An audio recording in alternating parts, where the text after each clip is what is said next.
tal? Muy buenas noches. Dios me les bendiga, mis amados hermanos. Este lunes 23 de noviembre del 2020, hermanos. Acuérdense, lunes de reflexión bíblica. Ya se nos está yendo el año, hermanos. Prácticamente nos queda un lunes más, que sería el lunes 30, ¿verdad? Estaríamos terminando de alguna forma todas estas reflexiones, hermanos, y comenzamos ya con temas navideños, hermanos. La verdad es que nos da mucho gozo saber que Dios ha sido fiel, hermanos, en todos estos meses, en todas estas semanas que hemos tenido pues esta experiencia, ¿verdad? De grabar, de compartir la palabra de Dios a través de estos medios, hermanos. Vamos a orar, hermanos, y que el Señor nos hable a través de su palabra, respondiendo a la pregunta: ¿cómo puedo hallar renovación y restauración, ¿verdad?, en mi vida? Vamos a orar, hermanos. Oremos. Padre eterno, gracias te doy por tu infinita misericordia, fidelidad, Padre, por tu soberanía, tu sabiduría, Padre, porque tú sabes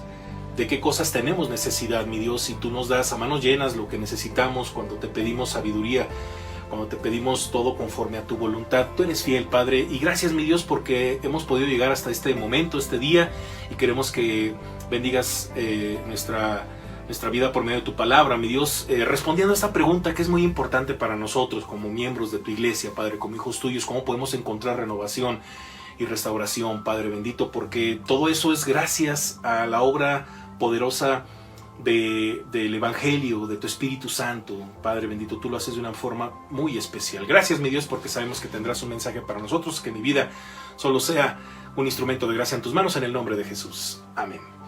Amén, hermanos. Y bueno, pues vamos a continuar respondiendo de manera número 3, ¿verdad? Por tercera respuesta, hermanos: ¿cómo puedo hallar renovación y restauración? Acuérdense que estamos basándonos de manera general, como un punto de partida, con el Salmo 23, del 1 al 4. Vamos a leer el Salmo 23, 4 nada más, hermanos, porque ahí es donde vamos a encontrar la tercera respuesta, hermanos, a esta pregunta. Dice el pasaje: aunque ande en valle de sombra y de muerte, dice, aunque ande en valle de sombra de muerte, no temeré mal alguno, porque tú estarás conmigo. Tu vara y tu callado me infundirán aliento. Salmo 23, 4. La pregunta es: ¿cómo puedo encontrar restauración y renovación? Renovación y restauración. Bueno, creyendo en un Dios protector. Creyendo en un Dios protector. Qué maravilloso es esto, hermanos, porque mire que para el salmista, hermanos, para el salmista, que en este caso sabemos que el salmista es el rey David, bueno, David. Para el salmista, el valle de sombra de muerte significa profunda oscuridad, y que vaya que este valle existe, hermanos. Es interesante cuando uno se mete al contexto de todos estos pasajes y resulta que este valle existía, y era un valle que pues que por ahí tenía a veces que pasar, ¿verdad? Las ovejas que él cuidaba de su padre. Pues por ahí era un lugar que quizá a lo mejor era inminente pasar, porque a lo mejor se le iba una oveja, qué sé yo. El punto es que él dice: aunque ande en valle de sombra de muerte, ¿verdad? Y para el salmista es una profunda oscuridad. De igual forma, el creyente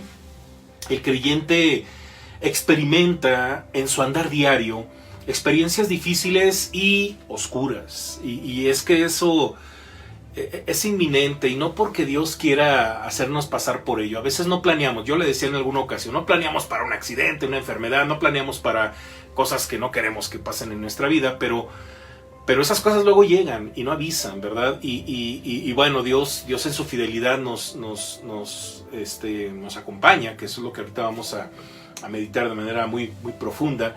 Bueno, experiencias difíciles y oscuras, pero aún allí, hermanos, aún allí en esos momentos duros de que a veces no sabemos qué decisiones tomar, hermanos, no debemos temer. El cristiano no debe de temer, sino debe confiar completamente. ¿Por qué? Porque, como dice el autor de este salmo: porque tú estarás conmigo.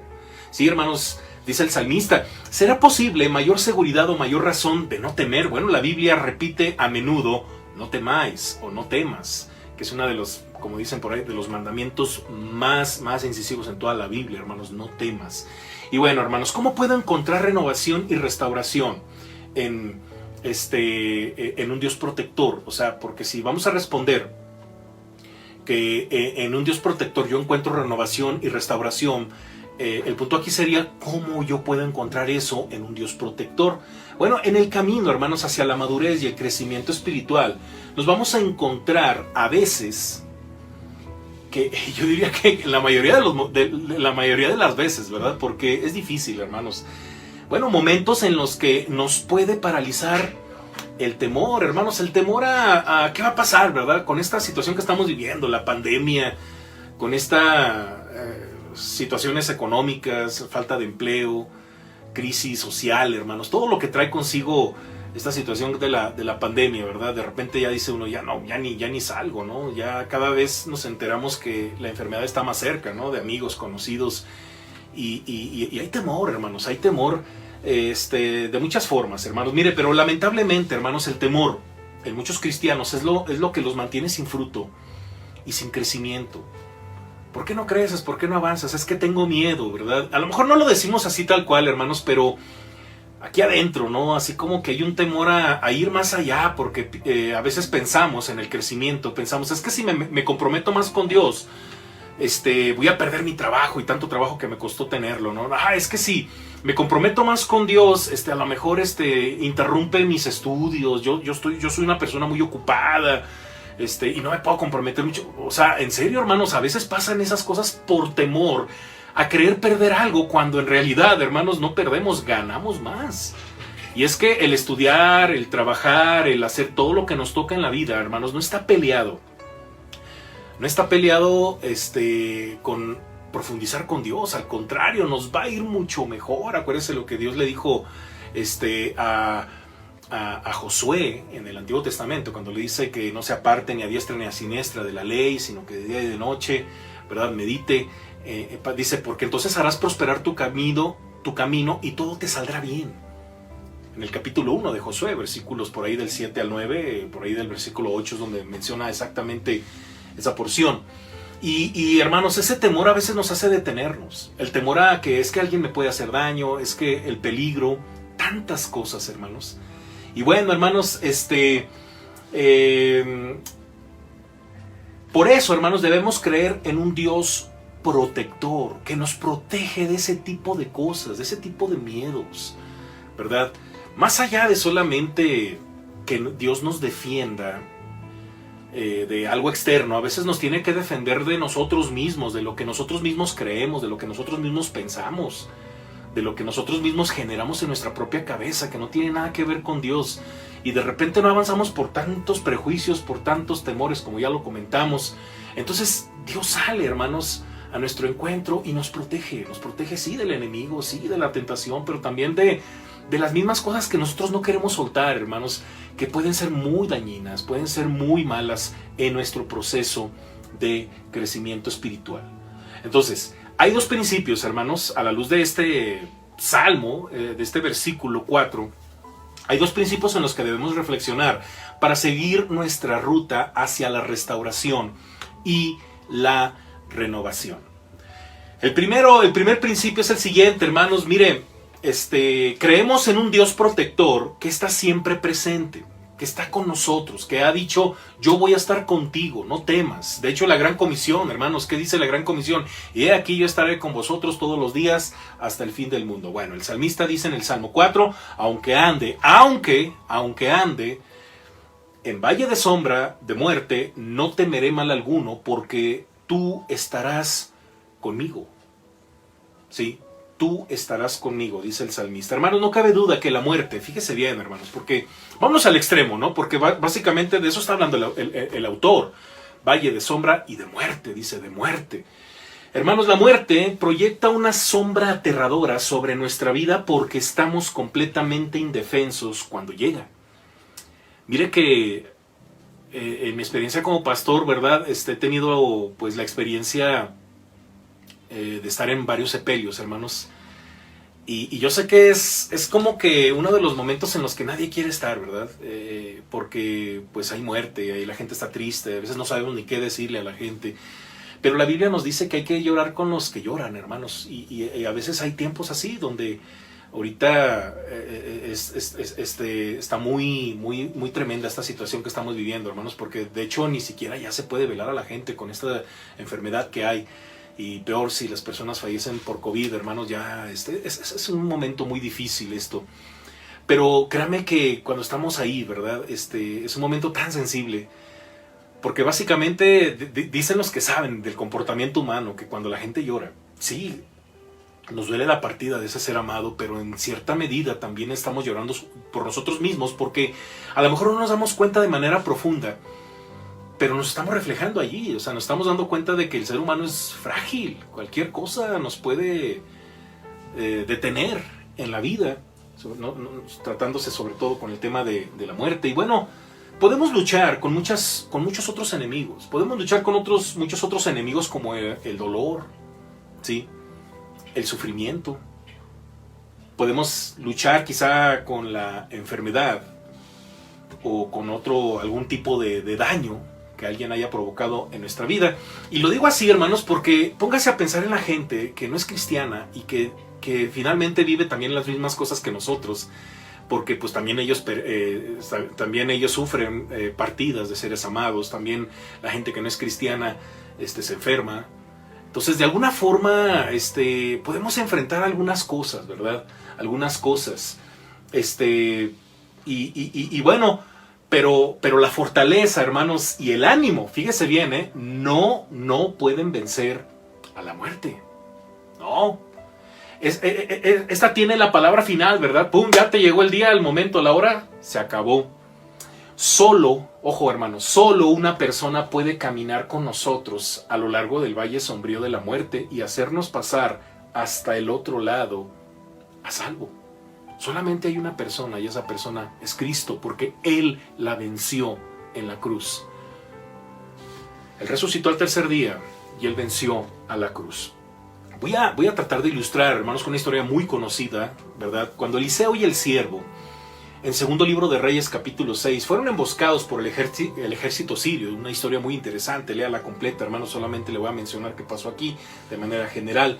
Dice que la reacción del siervo de Eliseo, hermanos, es natural cuando enfrentamos peligro y sobre todo peligro de muerte, porque estos prácticamente el ejército sirio, hermanos, pues ya iban a matar a Eliseo. O sea, al rey de Siria le estaba provocando una gran molestia. Y pues no fueron solamente a visitarlo, a amedrentarlo, no, era matarlo, hermanos. Era un momento difícil. Entonces el pasaje dice, hermanos, y se levantó de mañana y salió el que servía al varón de Dios. Y he aquí el ejército que tenía sitiada la ciudad, con gente de a caballo y carros. Entonces su criado le dijo, señor mío, ¿qué haremos? ¿Qué haremos? O sea, hermanos, esa reacción es natural en el ser humano, versículo 15. Sin embargo, la reacción de Eliseo fue diferente, hermanos. Fue diferente porque él veía la protección de Dios. Él veía a un Dios presente en un momento pues real para el siervo de Eliseo, como para decir, oye, pues como que bueno, pues ¿qué vamos a hacer, no? Esa es la reacción natural. Bueno, el versículo 16 dice que Eliseo le dijo al siervo, no tengas miedo porque más son los que están con nosotros que los que están con ellos, ¿verdad? Y bueno, es una historia que usted ya conoce. Finalmente Eliseo ora a Dios, ora a Jehová para que le abra los ojos al siervo y vea quiénes están con ellos. Y la historia es maravillosa porque dice el pasaje que vieron gente de a caballo, carros de fuego, un ejército celestial que sí veía a Eliseo con ojos de fe, con ojos en el Señor, pero el siervo no, ¿verdad? Entonces es impresionante esta historia. Bueno, nuestro Dios, hermanos, bueno, en la vida, hermanos, nos podemos ver emboscados por muchos peligros, ¿sí? Nos podemos ver emboscados con muchos peligros, así como se veían emboscados Eliseo y el siervo. Pero debemos confiar, hermanos, en un Dios protector que ha prometido estar con nosotros, como lo estuvo con Eliseo. Y con muchos otros personajes de la Biblia, ¿no? Sadrach, Mesach y Abednego cuando fueron echados al horno de fuego, ¿verdad? Eran 3 y resulta que el rey termina viendo a 4 y el cuarto era semejante a los hijos de los dioses, dice el pasaje, ¿no? Era un ángel, bueno, nosotros creemos que hasta era la misma persona preencarnada del Señor Jesucristo, ¿verdad? Una teofanía ahí cuidando a sus siervos, ¿no? Una cosa impresionante porque Dios siempre está ahí, está presente, proveyendo protección para sus hijos. Hermanos, nuestro Dios es Dios de vida. No es un Dios ni de confusión, ni de oscuridad, ni de maldición, ni de miedo, ni de terror, ni de muerte. Dios es un Dios de vida. Sí, hermanos, es Dios de vida. Él es vida. La vida para nosotros puede ser incierta y podemos caer en el temor, pero eso debe seguir, pero por eso debemos seguir a este pastor que nos ofrece un eterno descanso, una eterna confianza, porque esa es la promesa de nuestro Dios, estar siempre con nosotros. Creemos, número 2, hermanos, creemos en un Dios protector que infunde aliento. En un Dios protector que infunde aliento, hermanos. En la parte B del versículo 4 dice: tu vara y tu cayado me infundirán aliento. Hermanos, mire que Dios es nuestro pastor protector, hermanos. Dios es nuestro pastor protector, pero ¿qué infunde aliento al salmista en este salmo, hermanos? Salmo 23:4. ¿Qué es lo que infunde aliento? Según lo que dice el pasaje, sencillo, hermanos: la vara y el cayado del Señor. ¿Se acuerda? Tu vara y tu cayado me infundirán aliento. Fíjate que la vara y el cayado pueden ser dos diferentes instrumentos. El primero con una masa que se usaba como defensa, una especie de porra, ¿verdad? Si usted, por ejemplo, ha escuchado: te voy a dar un porrazo, ¿no? Ay, me van a dar un porrazo. Ya le dieron un porrazo. Porque eso es real. Una porra, era un mazo, una bola. Con ese era para defenderse, ¿verdad? Y el segundo era, pues, para sostenerse. Era un sostén y para conducir. Es el que conocemos como largo, ¿verdad? Con un ganchito al final. Bueno, es lo que la tradición nos ha dicho, pero la mayoría de las veces pues, era un palo largo, ¿verdad? Ese era el cayado, ¿sí? Por un lado la vara y el otro el cayado, ¿no? Entonces, a veces para conducir y a veces para disciplina a las ovejas. Los pastores de aquel entonces usaban estas herramientas para defender a sus ovejas de animales voraces que buscaban una presa fácil. Y bueno, las ovejas son presa fácil, necesitan de un pastor. Son animalitos que están hechos para ser guiados. En serio, si hablamos de las ovejas, tienen muchas desventajas en relación a otros animalitos, ¿verdad? No tienen dentadura fuerte, no tienen visión fuerte, ¿verdad? Se paralizan, se quedan estáticas, ¿verdad? Tienen muchos procesos, ¿verdad? Dependen básicamente de un pastor. Y bueno, de la misma manera, Dios va delante de nosotros, abriendo camino y haciendo frente a las acechanzas del enemigo. Porque el crecimiento, la renovación y el crecimiento es algo que Satanás no quiere. No quiere que tengas en tu vida. O sea, Satanás, si algo nos tiene que quedar en claro, y a ti y a mí, hermano, es que Satanás no quiere que tú crezcas. Satanás no quiere que tú ores, tú leas la Biblia. Satanás no quiere que tú compartas tu fe, que tú te reproduzcas en otro cristiano, que no sirvas en tu iglesia. Entonces, ese proceso de renovación y de restauración para Satanás es un peligro. Entonces, pues obviamente, hermanos, necesitamos ayuda espiritual ante esa situación que es inminente en el cristianismo. Uno de los episodios, hermanos, por cierto, más complicados en la vida de Pablo, hermanos, es la que leemos a partir del capítulo 23 del libro de los Hechos, hermanos. Estamos estudiando Hechos los domingos, pero bueno, seguramente por ahí nos vamos a tardar bastantito en llegar a ese punto. Y por ahí estoy tomando algunos pasajes que a lo mejor sí vamos a tocar, qué sé yo, hermanos, no lo sé todavía. Pero en el capítulo 23, hermanos, a partir de ahí ya el ministerio de Pablo, el desarrollo del ministerio de Pablo es complejo, hermanos. Es difícil, ya está en otro nivel, ya Pablo prácticamente ya en sus últimos momentos de vida, hermanos. Pero fíjese bien, hermanos, cuando todos querían decidir por su vida, en el capítulo 23, acuérdense que él está ante el concilio, lo tienen encarcelado. Fariseos y saduceos lo cuestionaban, y fíjese bien, hermanos, algunos de los judíos tramaron un complot y se juntaron bajo maldición, diciendo que no comerían ni beberían hasta que hubiesen dado muerte a Pablo. ¿Se acuerdan? Allá en el versículo 12, si mal no recuerdo de ahí de este capítulo, ¿sí? Entonces el camino de Pablo era como el valle que el salmista describe, un valle de sombra y de muerte. Sin embargo, fíjese, un versículo antes de esto que le estoy diciendo, de estos que juraron, ¿verdad? No comer ni beber hasta darle muerte a Pablo, pues pobre, se murieron de hambre, ¿verdad? El versículo 11 de este mismo capítulo 23, de hecho, leemos lo siguiente. Fíjese bien, hermanos, qué hermoso pasaje. Dice: a la noche siguiente se le presentó el Señor y le dijo: ten ánimo. Qué hermoso, hermanos. Ten ánimo. Jesucristo mismo diciéndole a Pablo: ten ánimo. Pablo pues, como dice Pablo, pues como has testificado de mí en Jerusalén, así es necesario que testifiques también en Roma. De donde estaba Pablo, que ya había testificado en Jerusalén, para llegar a Roma, hermanos, no iba a ser un camino fácil. No, hermanos, iba a ser un camino bien tortuoso, hermanos. Si usted se acuerda, capítulo 27, nada más lees de capítulo, hermanos. Y dice uno, Padre Santo, por lo que tenía que pasar. Entonces, si Jesús te dice, en el caso de Pablo, que así como predicaste en Jerusalén, tienes que predicar a Roma, oiga, en lo que llegas, tienes la seguridad de que vas a llegar, pase lo que pase. Y eso infunde aliento. Porque sí, dices tú, bueno, sí, voy a llegar a Roma, entonces significa que no me van a matar. Pues no, significa, por decirlo de alguna forma, que estos que están jurando no comer ni beber hasta darme muerte, ¿se van a morir de hambre? Lo más seguro. Porque el diablo está planeando tu fracaso, está planeando, bueno, de hecho ya lo tiene planeado, ya él está totalmente comprometido a destrozar tu vida, tu familia, tus hijos, tu vida espiritual.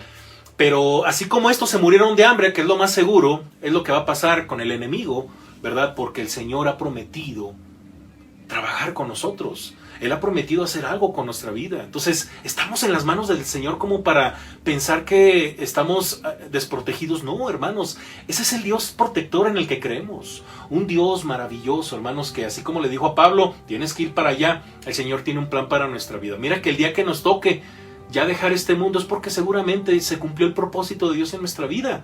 Y es perfecto ese momento. Por eso no hay nada que temer, hermanos, porque estamos en las manos de nuestro Dios. En otras palabras, Dios le infunde aliento a Pablo en virtud al plan que él tiene en la vida del apóstol. Por eso le dice, como has testificado de mí en Jerusalén, así es necesario que testifiques también en Roma.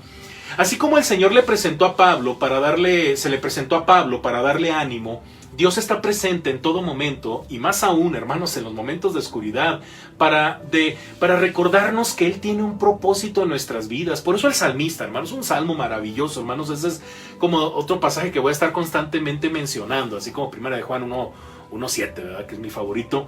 Bueno, este salmo, hermanos, grábeselo de memoria. Dice el pasaje ahí en el Salmo 138:8, dice: Jehová cumplirá su propósito en mí, tu misericordia, oh Jehová, es para siempre. No desampares la obra de tus manos. El que comenzó con vosotros la buena obra la perfeccionará hasta el día de Jesucristo, ¿verdad? Filipenses 1:6, si mal no recuerdo. Hermanos, Dios sabe usar los instrumentos necesarios para dar seguridad a sus ovejas, a su iglesia, a ti y a mí, hermano. Aun cuando los usa para disciplinarnos y enderezarnos, es para nuestro bien, hermano. Sí, es para nuestro bien.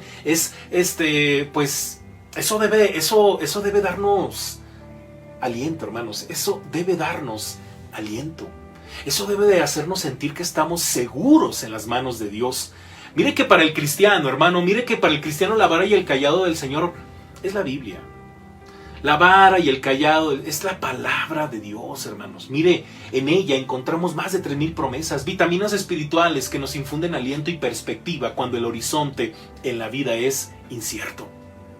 Sí, hermano, palabras poderosas en Dios para destrucción de fortalezas, diría Pablo, pero también la palabra de Dios es como Pablo también escribe a Timoteo, inspirada por Dios y útil para enseñar, para redarguir, para corregir, para instruir en justicia, a fin de que el hombre de Dios sea perfecto, enteramente preparado para toda buena obra. 2 Timoteo, capítulo 3, versos 16 y 17.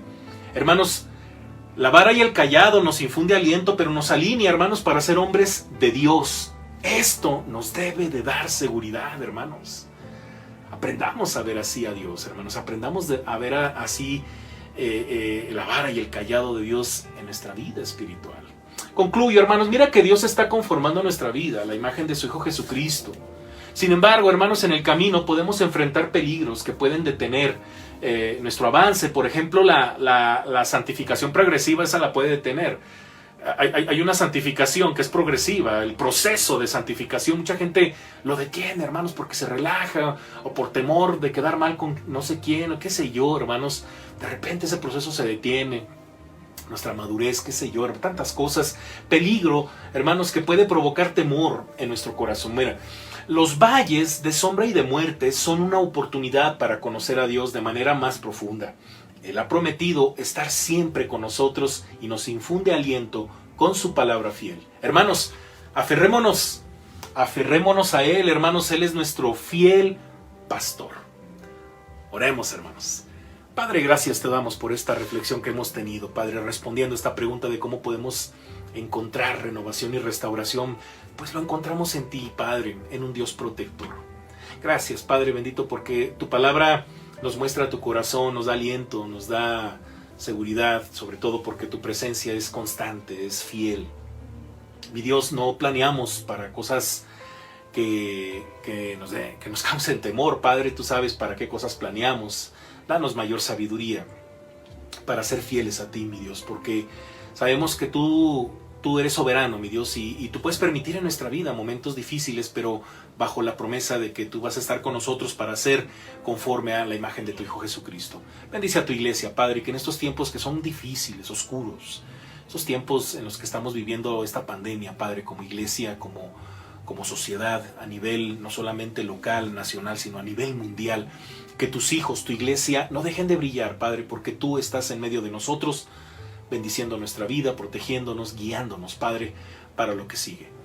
Sabemos que tenemos una vida, en nuestra vida está en tus manos y que tú tienes un plan para nosotros, Padre. A ti sea la honra y la gloria y queremos glorificar tu nombre con nuestra vida, Padre. En el nombre de Jesús oramos. Amén. Amén, hermanos. Dios me le bendiga, hermanos. Bueno, pues no deje de diezmar, no deje de ofrendar, no deje de participar, incluso también dando un poco o mucho de lo que mucho Dios nos da. Acuérdense que todo es del Señor, hermanos. Y pues los sigo invitando, hermanos, a que se conecte el día de mañana, si Dios nos lo permite, a las 8 de la noche, para continuar con nuestro estudio de la carta de Santiago, hermanos. Vamos a empezar estos versículos emblemáticos, ¿no? Si a alguno le hace falta sabiduría, pídale a Dios, ¿no? El hombre es inconstante, el hombre de doble ánimo es inconstante en sus caminos. Todos esos versículos, versículo 5, versículo 8. Y bueno, disfrutemos la palabra de nuestro Dios. También el miércoles, hermanos, puede conectarse, hermanos, lo que creemos. Estamos estudiando la doctrina del hombre, es lo que corresponde este siguiente miércoles, si Dios nos lo permite. Conéctese, va a ser de gran bendición, hermanos. Dios nos está hablando a través de su palabra. El jueves tenemos sermón evangelístico, hermanos. Ore por un servidor, hermanos, que Dios siga usando a su siervo para predicar el evangelio. Un pasaje y un sermón corto, ¿verdad? Para que usted lo escuche, para que usted lo disfrute, usted vea cómo se puede compartir el evangelio. Y también, hermanos, pues lo espero el día, todo esto a las 8 de la noche, hermanos. El día viernes lo espero a las 6 de la tarde en vivo para tener nuestro culto de oración unido, hermanos, como iglesia, y a las 8 de la noche la retransmisión por YouTube. No se deje de conectar a sus grupos de oración, hermanos, departamentos. El día de mañana a las 6 de la tarde la femenil, hermanos, vía WhatsApp. El día jueves los varones a las 8 de la noche. El sábado a las 10 de la mañana las mujeres tienen su reunión de oración, pero también a las 5 de la tarde nuestros jóvenes se conectan con nuestro hermano Alexis Pérez, hermanos, con su reunión de unión de jóvenes, la unión de jóvenes a las 5 de la tarde, hermanos. Dios me les bendiga, hermanos. Un fuerte abrazo, descansen. Esto ha sido todo, hermanos. Hasta la próxima, hermanos. Bye.